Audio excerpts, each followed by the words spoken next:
Cho'ntatlaring bo'sh bo'lsa, hatto oddiy salom ham odamlarni sen nimanidir so'rayotgandek o'ylashga majbur qiladi.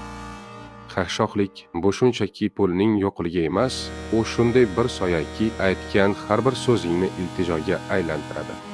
Dunyo sening ovozingni emas, balki undagi ehtiyojning og'irligini eshitadi. Qashshoqning salomi shubha bilan kutib olinadi, ammo o'sha salom boy kishidan bo'lsa, uni joziba deb qabul qilishadi.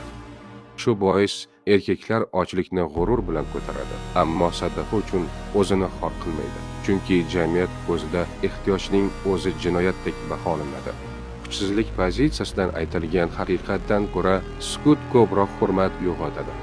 Ammo mol dunyong bo'lsa, hatto yolg'oning ham haqiqat deb qabul qilinadi.